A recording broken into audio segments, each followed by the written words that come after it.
Kasama po natin ngayon ng tax expert mula po sa Philippine Consulting Agency, Mr. Mon Abrea. Good morning, Sir Mon. Good morning, DJ Chacha. Good morning. Thank you for being on the show. Ayun muna ang gusto kong malaman kasi nung binabasa ko to, sabi ko siguro for others na hindi masyadong sanay with taxation, magugulat sila pag narinig nila yung tax-exempt ceilings o ceilings. Ano nga po ba ito para sa mga nakatutok sa atin? Paano po gumagana ito pagdating sa sweldo at benepisyo para sa aming mga empleyado? Ayan, maganda yung tanong mo. Unang-una, it's a welcome development. Nagpapasalamat tayo sa gobyerno. At least nakikinig sila.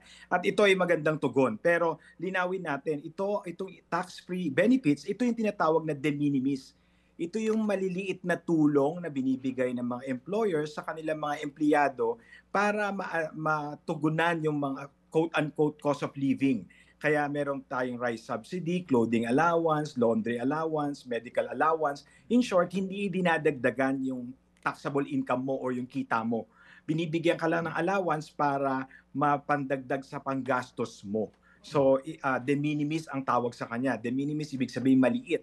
Maliit na benepisyo or allowance. At pangalawa, ang pagdagdag ng tax-free benefits o yung pagtaas ng ceiling, ang ibig sabihin, kahit dagdagan ng employer, kasi discretionary to, Chacha, hindi ito mandatory. Ibig sabihin, kahit pa ipasad or sabihin ng DOF at BIR, hindi ko na itatax yung rice subsidy kahit gawin mong 2.5 yan per month. Hindi ibig sabihin lahat ng employers or kumpanya itataas yung rice subsidy from 2,000 to 2,500 kasi nga discretionary siya, based siya sa budget, generosity o kagustuhan ng mga employers. Ang impact lang nito kung itataas nila, walang additional tax. Kasi dati kapag dinagdagan ng employer beyond or lagpas doon sa de minimis na cap, taxable na siya, madadagdag siya doon sa sinasubject sa withholding tax. Pero dito, yung status ko right now, ang total de minimis natin around 70,000 pesos annually. Ito na yung lahat siya. Rice subsidy, clothing allowance, laundry allowance, medical allowance, lahat yan. Pati yung anniversary performance bonus. Pag tinotal mo yon, roughly 70,000. Pag kinonsider natin itong increase ng ceiling, magiging 90,000. So medyo 20,000 increase yung pinag-uusapan natin dito na magiging tax-free. Again, caveat, kung ipagkakaloob ng mga employers. Hindi po ito mandatory, pero ito po ay magandang development kasi pwedeng talagang tumulong yung mga employers para tugunan yung paghihirap, lalo na ng mga minimum wage earners at low income earners. Kasi sa totoo lang siya, sa mga mas malaki ang kinikita tulad nyo, hindi nyo mararamdaman yan. Or baka hindi nga ibigay sa inyo kung hindi kayo empleyado. Kasi nga sa employees lang talaga pinagkakalooban de minimis. Okay, so para mas maintindihan natin, sino talaga magbebenepisyo dito? Employers? Yung kanilang mga empleyado? O halimbawa, yung mga nagbabayad ng sarili nilang tax pero hindi employed? Kanino ang benepisyo nitong tax-exempt ceiling na ito? Maganda yung Kasi tanong mo, Cha. medyo nalito ako nung binabasa ko siya, parang it seems like hindi sa amin directly yung benefit, Hindi. kundi sa mga Hindi po para. employers na nagbibigay ng ganito sa kanilang mga empleyado. Correct. Ang makikinabang lang dito, yung mga empleyado na generally sila yung mga minimum wage earners or rank and file na pagkakalooban ng employer nila. So ibig sabihin, kailangan empleyado ka. Hindi pwedeng self-employed, hindi pwedeng professional kasi wala ka naman de minimis. Ang tumatanggap lang ng de minimis, mga rank and file employees. So, kung ipagkakaloob ng mga employers nila, ng mga kumpanya, ayan po, sila po ang magbebenepisyo. Kaya nga sabi ko, welcome development to kasi targeted. Ang talagang magbebenepisyo, yung maliit ang sweldo. Pero Oo. discretionary kung ipagkakaloob ng mga employers. So again, hindi pa rin sure kung magbebenepisyo yung maliliit na empleyado kasi depending kung may ganito ba sila sa loob ng kanilang opisina. Tama Oo, ba? kung may budget. Unang-una siya kung may budget. Kasi kahit tax-free yan, kung walang budget yung employer, or sadyang madamot lang siya, joke lang, o sadyang ayaw lang nila, so hindi kasi siya mandatory eh. Yun yung gusto Oo kong i-highlight eh. doon. Maganda yung policy, pero hindi po siya mandatory. Hindi pwedeng utusan ng Hindi gobyerno na inoobliga. dagdagan mo yung rice subsidy. Hindi pwede. Kasi de Oo. minimis lang siya talaga. Kaya nila inilalabas to dahil nga dun sa gigil ng mga tao na ayaw na muna namin magbayad ng tax dahil sa mga nangyayari ngayon. Kung hindi sure kung magbebenepisyo yung maliliit na empleyado, tas hindi rin kasama yung mga professional sa magbebenepisyo, bakit ito ang isinusulong? Number one, kasi minimal o halos walang impact sa revenue collection. Tandaan natin, ang DOF maingat sila sa tinatawag nilang revenue loss. Kasi nga, tulad ng panukala ni Senator Tulfo yung sa 1 month income tax holiday, posible talagang madagdagan ng utang natin o mamroblema ang ekonomiya kasi ang isang buwan na collection is halos nasa 100 billion na income. Imagine mo, i-give up natin yun. Plus, may disproportionately benefit yung mas malaki ang kita o yung mga ultra-rich. Kasi yung mga almost 20 million siya ng ating mga empleyado, kung hindi minimum wage earners, exempted under the train law. So pag nag-holiday ka, walang benepisyo sa kanila, kaya masarap pakinggan siya, pero hindi majority ang makikinabang sa income tax holiday. Ang tanong ngayon, anong kailangan natin? Ayan. Ang suggestion oo, natin, oo. itaas yung personal exemption kasi yung mga middle class or middle income earners makikinabang. Right now, under sa train law, ang income tax exemption nating lahat, 250,000 lang. Ang panukala ni Senator Gatchalian under sa ginhawa bill na hindi na pag-uusapan pero na-file niya na to, 400,000. Ang panukala namin hanggang 500,000 itaas natin. Pero wala nang bawian. Permanent nang 500,000 ang tax exemption. Kasi dapat ang goal ng gobyerno, hayaang kumita ang mga mamamayan hanggang 1,000,000 nang walang buwis. Total, hindi naman nila kayang ipagkaloob lahat ng serbisyo at pangangailangan natin. Hayaan nilang kumita ang mga ordinaryong Pilipino hanggang 1 million. Pero mahirap yun ang biglaan. So ngayon, dahil may issue tayo, sinasamantala natin to para mag-compute ang DOF, mag-impluensyahan natin sila na itaas yung 250 to 500,000. Kasi po, nung pinasa siya ng 20,000, nung 2018, yung value ng 250,000 right now because of inflation, nasa 190 na lang. So dapat itaas talaga yung personal exemption. Yun ang panukala natin na mas magbebenepisyo ikaw, ako o yung mga middle income earners. Kasi ulitin natin, ang mga minimum wage, ang 250,000 and below, exempted po sila under train law. Walang impact ang tax holiday. At itong tax-free benefits, discretionary ng employer. Although magbe-benefit ang mga low-income earners. Kasi nga, de minimis yan. Pero maximum of 20,000 pesos lamang po sa loob ng isang taon. Kung ipagkakaloob pa, hindi pa tayo sigurado. Oo. So, sa madaling salita, kung ito ang matutuloy, wala namang ganong magbebenepisyo. So, mas magandang yung suggestion mo sana, ang sana'y gawin na lang para mas maramdaman ng tao. Hindi rin yung VAT holiday kasi short-term relief lang yun at hindi rin lahat magbe-benefit doon. Correct. Actually, may isa pa tayong panukala. Ako nararamdaman ko naman din yung posisyon ng DOF kasi nga sila yung fiscalizer. Talagang tinitimbang nila kung ito ba ay kayang bawiin sa ibang paraan. Ako uulitin ko po at sana sa programa nyo din, dahil alam ko naman nakikinig ang gobyerno sa programa nyo, ang DOF, lalo na ang BIR, magtrabaho yung BIR na maayos. Huwag PR ng PR. Habulin nyo yung mga corrupt, habulin nyo yung mga malalaking kumpanya, yung mga tax evaders. Kung ako po sa kanila, kung ako po kay Secretary Recto, suspindihin mo na lahat ng kalokohan, lahat ng mga audit sa mga parehas na kumpanya. Itigil nyo na po yan, nag-utos na yung presidente. Ang gawin natin, talaga magkaroon ng nationwide launch ng audit and investigation ng lahat ng politiko. Balikan nyo yung last 30 years nila, paano nagsiyaman ang mga mayor o mga congressman, ang litlit na sweldo nila, yun mas malinaw na tax evasion. Mas malaki po ang makukolekta natin doon, madidisqualify pa natin sila para hindi na sila maging kandidato sa susunod na eleksyon. So, sana yun ang trabahuhin ni BIR. Pangalawa, yung VAT exemption po, pag inabolish mo yung VAT, mamabangkarote tayo. Pero pwede po yung proposal ni Congressman Leviste, yung 12 to 10%. Posible po yun kasi ang sabi ng World Bank, tayo ang pinakakulelat sa VAT collection. Ibig sabihin, tayo yung may pinakamataas na rate. Yung ASEAN nasa 7, 10, 11. Tayo 12%, pero 38% lang noon na nakokolekta natin. Lahat natatapon sa tax evasion, sa VAT exemption, hindi nakokolekta ng tama. At yung mga MSMEs, hinahabol pa ni BIR sa VAT audit, another layer ng harassment at lagayan. So, ang sa atin isi-simplify natin. Pwede nating ibaba ang VAT from 12 to 10. Ito magkakatulong ulit sa mga ordinary Pilipino. Bakit? Bababa yung presyo. Kasi yung 12% magiging 10% na lang. Makikinabang ang lahat, hindi lang ang mayayaman. Pero ang kapalit po nito, dapat tanggalin natin yung mga unnecessary VAT exemptions at talagang habulin natin yung mga tax evaders. Paulit-ulit ko sinasabi yun, kasi wala pang 3% yung nakukolekta ng BIR sa audit.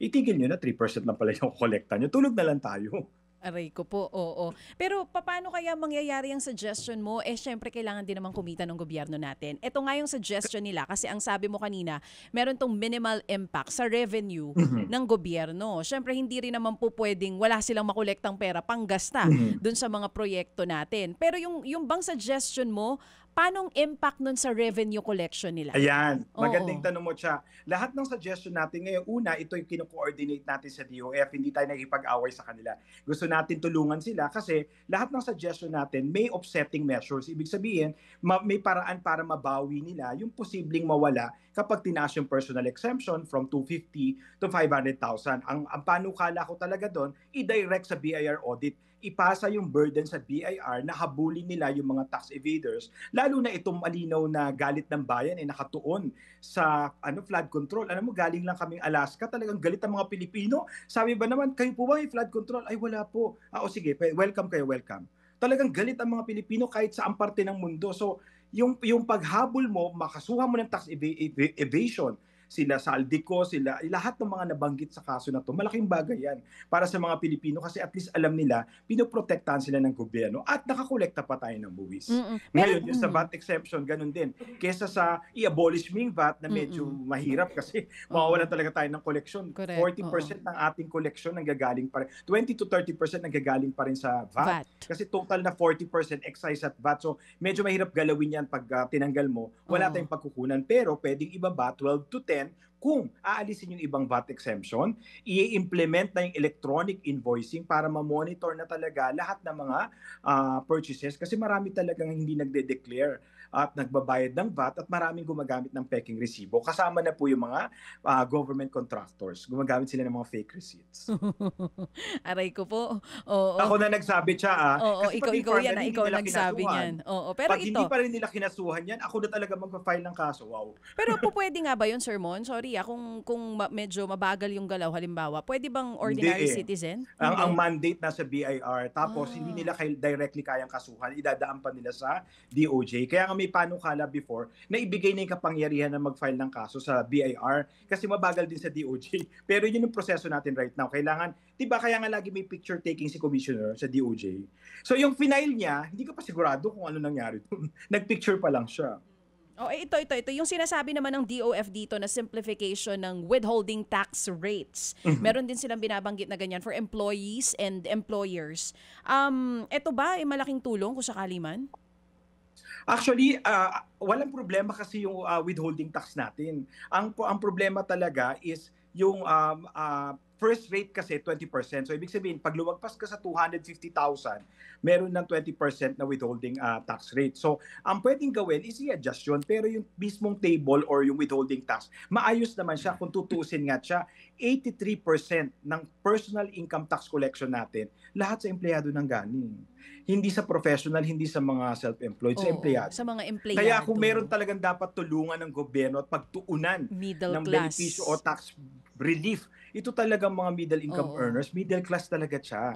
At yung mga middle class, karamihan sa kanila, tahimik pa. Hindi pa sila yung maingay sa social media, pero sila talaga nagko-contribute whether they like it or not. Kasi withheld at source. 83% ng 83% kita ng total natin personal income tax ay galing sa mga 83%. middle class earners. Yes. 40% Yung lang yung galing sa professionals. Hindi, 4%. 4% Yung lang. maiingay ng mga lawyers at engineers na yan at ang mga doktor natin, salamat po Doc, 4% lang po ang contribution nila. Pero kung ang i-push nila ay ito, dahil ang sabi nga ng DOF at BIR, ay ito na ang pinag-uusapan nila with President Marcos Jr., kung ipatutupad itong tax-exempt ceilings, paano nila ito ipatutupad ng mas malinaw sana? Kasi ngayon palang dami nang nalilito.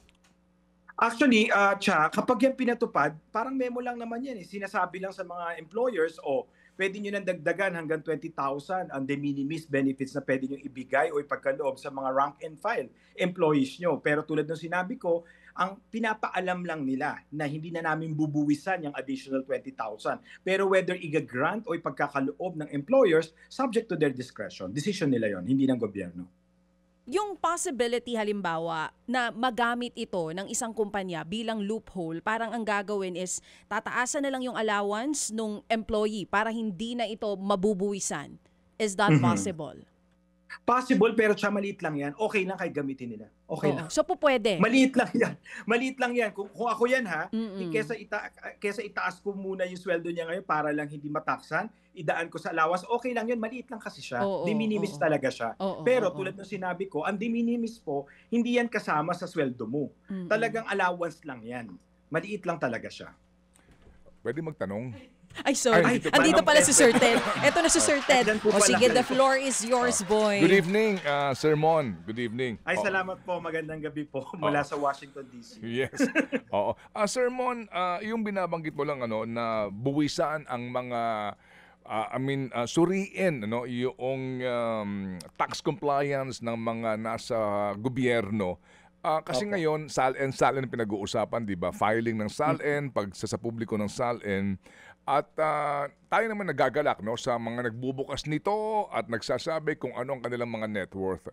And doon sa pinupunto mo na dapat din malaman kung sakasakali na kung ano ang kanyang dineklara vis-a-vis sa kanyang binayarang buwis. Paano kaya malalaman yun considering na secret ang BIR records ng bawat isa? Kasi nga napakaganda ang ganda ng panukala mo, no? With all due respect to everyone, may kanya-kanyang deklarasyon sila. So, pwede ka rin magtanong, no? Bakit ganun ang yaman mo? Pwede bang masilip kung magkano ba ang binayaran mong buwis taon-taon, income tax, o kung batable ka na professional, nagbayad ka ba ng etc. Oo. Actually, Manong Ted, sa tingin ko ito talaga kailangan ipasa natin ang burden sa BIR. Hindi na kailangan lahat isa publiko unless kinasuhan na. Kasi kung ako tatanungin mo, Manong Ted, kung pwede kong utusan si BIR, pwede kong balikan yung last 30 years. Halimbawa, sabi ni politiko, congressman, sabi ng isang congressman, ang worth ko ngayon is 3 billion. Siguro alam mo na. So, ang worth ko 3 billion. Balikan natin yung bago ka naging congressman. Ano yung net worth mo? Kung tumaas yun ng let's say 1,000%, dapat lahat yun may income tax return. Dapat yun nagbayad ng buwis. Kasi kung hindi, malinaw po ang tax code, ang unexplained wealth ay tax evasion. At ito po ay hindi lang subject sa penalties, may imprisonment at may perpetual disqualification. Parang Manong Ted, Al Capone case, hindi mo kailangan ng maraming ebidensya o investigasyon kasi sila yung nagdeklara. Babanggain mo lang yung SALN at yung ITR. Kung meron kang 2 billion o 3 billion na dinagdag sa yung net worth in the last 3 years na ikaw ay congressman o speaker of the house, congressman, ito ba ay nabayarang buwis? Kung hindi po, tax evasion po agad yun. Prima facie tax evidence, sabi po ng tax code. Okay, so kumbaga yung tax code na binabanggit mo, Sir Mon, ay para bagang yun ding Republic Act, no? Tungkol doon sa forfeiture of ill-gotten wealth, no? Na kapag ang isang naglilingkod sa bayan ay sobra-sobra ang kayamanan vis-a-vis sa kanyang kakayahan na kinikita, ay presumed ill-gotten, no? Ganun din Yes, itong RA 1379 na sinasabi na maaari nga daw ipatupad rin dito ngayon sa usapin ng mga sangkot sa flood control scandal na ito. So going back dito sa binabanggit mo na dapat dito nagkukusa ang BIR, pero ang BIR kasi di ba dahil din sa may mga kontrobersya sa kanilang ahensya, takot din sila kasi baka maimbestigahan sila ng mga congressman o senador.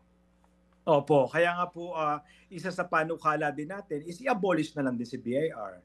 Kasi kung talagang hindi sila makakagalaw para sa bayan at protektahan ng taong bayan at politika lang din ang nangyayari, baka dapat gayahin na natin yung ginawa sa Singapore at sa ibang bansa na na siya, semi-private na siya or GOCC na siya para meron na siyang independence pagdating sa budget, pagdating sa kanilang pag-audit at merong teknolohiyang gagamitin. Kasi right now, Manong Ted, talagang very inefficient yung ating tax administration. Hindi dahil ayaw nila magtrabaho. Kulang sa budget, walang teknolohiya, hindi pa rin integrated yung system. Until now, parang nagulat si BIR na may diskaya. Paano po yun nangyari? 9 na taon nyo po siya inisyuan ng tax clearance, taon-taon. Bakit nagulat po kayo na may diskaya at may mga flood control issues? Dapat yun, unang-una nakakita si BIR. So doon pa lang, makikita natin na may mga datos pero hindi nagagamit, walang data analytics, hindi na pag-iisipan, parang nangyayari pera-pera na lang ang audit sa BIR. At malungkot po yun kasi maraming natatakot sa BIR pero yung mga kawatan, hindi natatakot sa BIR. So, sa tingin ko pagkakataon to, Manong Ted, para sa BIR at sa gobyerno, napatunayan sa atin na tayo ang pinagsisilbihan nila at hindi ang mga makapangyarihan o ang mga bulsa lang nila. Okay, so dito nga ulit no sa binabanggit mo na pagbabangga ng SALN at ng income tax returns or Mhm. BIR records ng mga nanunungkulan sa gobyerno. ah, ah, kung sakasakali, paano maitutulak ng mga mamamayan yon? Considering nga na ngayon pa lang Ayan, yung SALN pa lang sermon sa totoo maganda lang yang kanya-kanya ngayong regulasyon ano. Kung sa sinong hihingi ng kopya, kanya-kanya regulasyon, hindi ganoon mhm, kadali. Much more yung tax records ng politiko. mhm. Maganda po yung tanong mo, Manong Ted. May panukala na po tayo dyan na tulad nung ginawa ng Presidente na binuksan lahat ng reklamo o impormasyon tungkol sa flood control projects, pwede magkaroon din ng platform na lahat ng ating mga kababayan pwedeng mag-upload ng mga picture, mga bahay ng mayor nila, ng congressman, yung sasakyan, yung Facebook account, yung Mhm. travels. Kasi po, lahat po ito ay pwedeng mag-trigger ng audit. Sana na nakikinig ang gobyerno, pwedeng magkaroon ng isumbong mo platform na tayo ay mag-upload na lang na mag-upload at ang tanging gagawin ni BIR o ng ombudsman is i-verify yung mga datos na yun kasi madali naman po sino may-ari ng bahay, yung may-ari ba ng bahay may pera, baka naman po pinangalan sa driver o hindi pati driver makakasuhan kasi wala naman siyang pera, hindi wala naman siyang ITR. So yung mga ganun po, Manong Ted, madali po siya kasi ang pera madaling itago pero pag ginastos mo na siya, ginamit mo na siya sa pamumuhay, sa lifestyle, sa biyahe, sa mga sasakyan, hindi mo na siya matatago, nakikita na siya ng Mm. kahit sino. Di kaya umulan ng cyber libel doon? Ay hindi po ano po siya, hindi siya parang Facebook na nakikita ng lahat. Pag Mhm. nag-upload ka, Mhm. anonymous, kumbaga hindi nakikita ng public yung Okay. in-upload mo. Yun lamang Aha. administrator. Ang point lang Okay. natin is Mm. magkaroon ng plataforma or paraan Mhm. para ma-share ng ating mga kababayan yung mga nakikita nila sa paligid. Kasi ganun lang naman kadali yan Dapat sila Mm. yung matakot sa atin. Hindi tayo yung dapat natatakot sa mga taong gobyerno. Dapat sila yung maingat dahil pera natin yung ginagamit nila. Ayun, so yung impormasyon ay maaring makuha ng halimbawa nitong itong medium na ito, itong platform na ito para aksyonan ng ombudsman halimbawa kung totoo nga Opo. na aaksyon ang ombudsman. Doon At saka Manong Ted, mabanggit ko lamang po, mm, ngayon po sa tax code natin, yung mga wala pong pera, tambay dyan, meron pong 1 million na reward. Isumbong yung mayor nyo. Pag naimbestigahan na tama ang impormasyon na bigay nyo, meron mm, po kayong hanggang 1 million na reward na matatanggap mula sa BIR. mm. Oo, ito yung ano no reward system na umiiral. So Opo, as mm. informant. Oo. Nabanggit mo yung ano no, pag merong kang hawak na pera no, particular cash. Oo, pag ginasta mo na 'yan, malalantad na nga no, yung sinasabi na kumbaga kung galing 'yan sa masama, malalantad na yung kayamanan na ninakaw mo. Yung Mhm. usapin ng paglalabada, kasi kung nakinig ka sa mga nagdaang hearing, mali-maletang pera, sermon ang Mhm. inihahatid sa Mhm. kwento nila, kahong-kahon at nakita mo Mhm. din 'di ba doon sa kahong-kahon na nasa bilyaran no na kwarta. Mhm. Magtataka ka rin naman, papaano nila nahugasan 'yon? Papaano Mhm. nila naging papaano ba mga modus diyan na kung ang tangan mo bilyon, daan-daang milyon na cash, hindi mo naman pupuwede sigurong ilagay sa bangko 'yan kasi definitely red flag ka na kaagad do'n. Papaano kaya? Ano bang mga pamamaraan nila kung alam mo? Pero actually Manong Ted, parehas yan sa nangyari sa Pharmally. Hindi po totoo na pera lang na gumalaw yan. Lumabas po lahat siya sa bangko.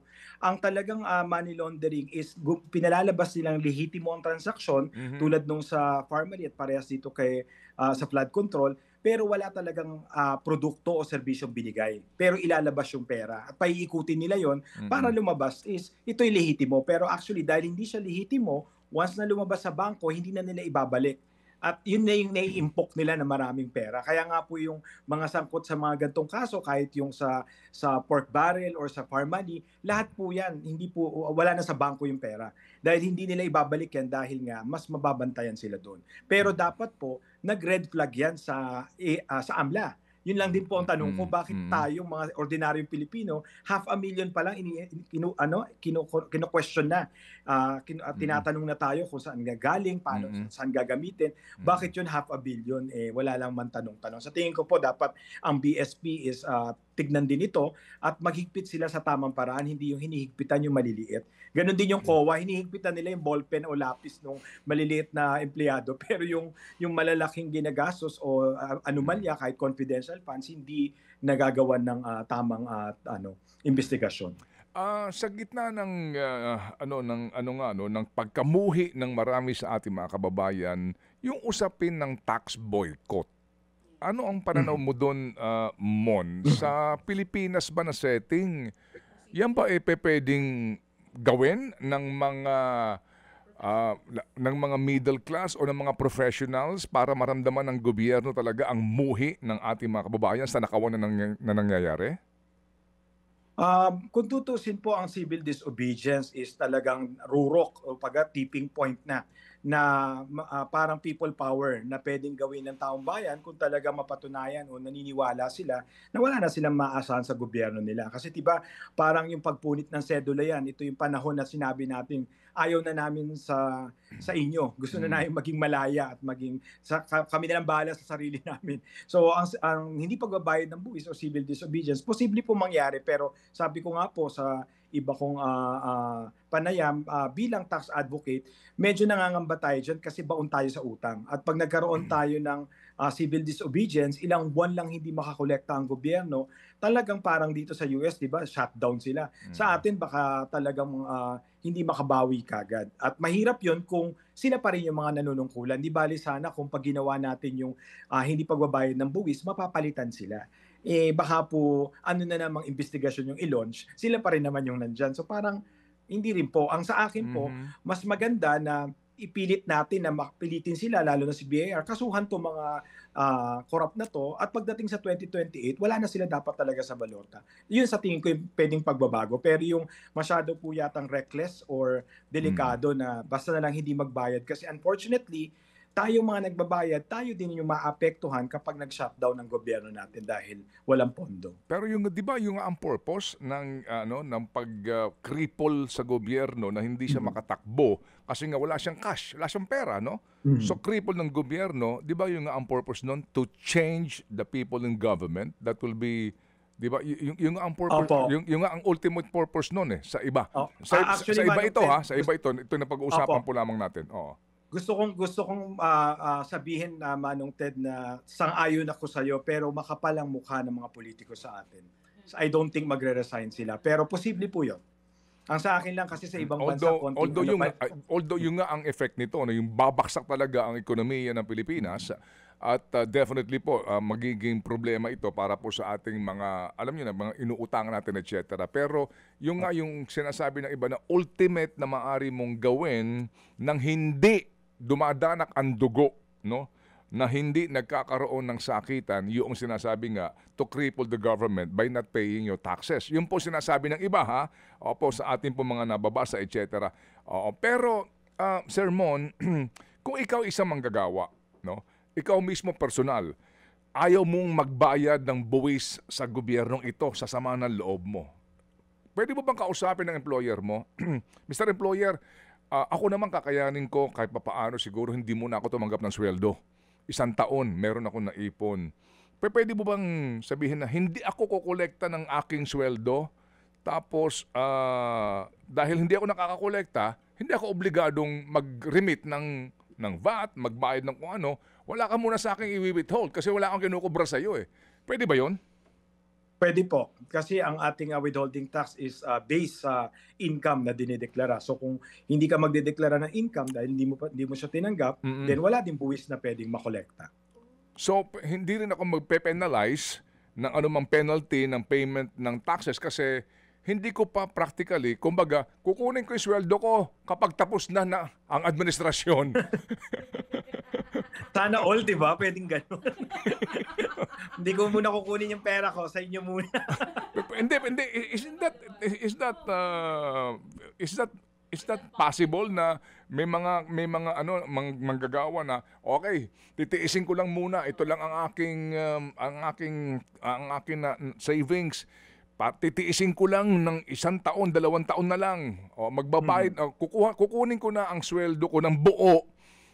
Tago nyo lang dyan, pagkatapos ng administrasyon na ito, tsaka na natin pag-usapan kung magkano na magiging buwis pag tinanggap ko na yung aking naipon na sweldo? Well, pwede kung para i-defer gano'n. Pero Oo. dapat wag ka na lang magtrabaho talaga para walang sweldo at walang buwis. Hindi. Pero alam mo Manong Ted, Oo. ako naiintindihan ko yung pinanggagalingan mo. Siguro para sa ating mga nakikinig, sana matauhan din tayo na in a way kagagawan natin yung nangyayari ngayon, 'di ba? 3 taon din tayong tahimik at lahat ito nangyari. Sabi ko nga Manong Ted, hindi pa yata ito yung pasabog kasi meron pang Maharlika, meron pang mga ibang bagay na ginawa ang gobyerno na walang nag-uusap, hindi pinag-uusapan. Pero ulitin ko po, dapat maging mas magmatsyag tayo at ngayon talagang panagutin natin sila. Kasi sabi ko nga, kaysa hindi ka magbayad ng buwis at habulin ka ni BIR, huwag nating tantanan si BIR, habulin mo silang lahat. Kasi unang-una, kung kami nahahabol mo na hindi ka naman sigurado kung ano hindi namin binayaran, ito ang linaw-linaw. Malinaw pa sa sikat ng buwan. Mga yumaman na ang liit ng sweldo, pinost nga po namin sa social media na even ang Pangulo, wala pang kalahating milyon ng sahod. So imagine mo kung ang mayor mo wala pang 200,000 ng sweldo, ang congressman mo wala pang 300,000 ng sweldo, pero ganito sila mamuhay, ganito karangya ang kanilang pamumuhay, may mali. At kung hindi tayo magtatanong at kung hindi natin ipupush na sila maimbestigahan, pagpapatuloy lang siya. This cycle of impunity will not end. So sana sa akin, Manong Ted, ito yung maging hangganan. Kung talagang darating tayo sa punto na wag na tayo lahat magbayad ng buwis, sa akin, honestly, okay lang.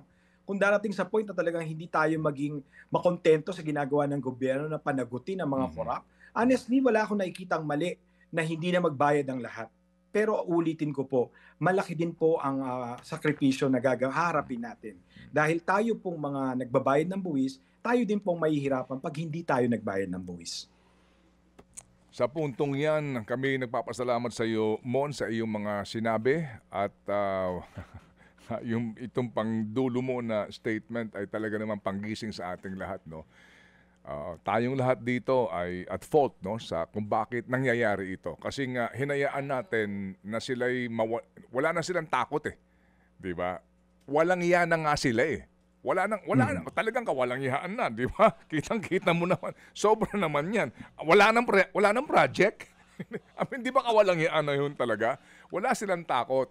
Kasi nga din nga, kahit na klarong-klaro ang paglabag sa batas, alam naman nila na makakalusot sila. So, pag hahayaan pa natin ngayon na sila'y makalusot, mukha talaga may problema na sa mga Pilipino. Tama, Mon? Tama po, Manong Ted. At sa huli na po, huling-huli na. Kaya nananawagan tayo sa BIR, bago namin kayo i-abolish, magtrabaho kayo.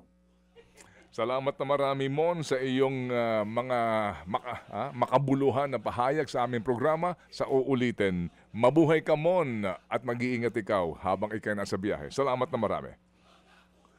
Mga kapatid, si Mon Abrea po, isa sa ating mga kinikilalang tax expert sa Pilipinas na ngayon po'y nasa ibayong dagat para pa rin po sa kanya pong pag-aaral. Sa kanya pong pagkalap na ilang pa mga informasyon na makapagbibigay sa kanya ng dagdag kaalaman sa kanya pong expertise. Mga kapatid, brothers and sisters, saan ka pa? Dito na tayo sa totoo. Dito na tayo sa True FM. Mga kapatid, mag-subscribe and follow po kayo sa social media accounts ng True Network PH. Yan po kami. Hanapin nyo lang True Network PH, Facebook, Instagram, YouTube, TikTok, and podcast. Mapa Apple or Spotify man yan, mahahanap nyo kami. Lahat ng mga napapanood at napapakinggan nyo po sa programa, nasa social media accounts namin yan. So, paano mga kapatid? See you sa social media!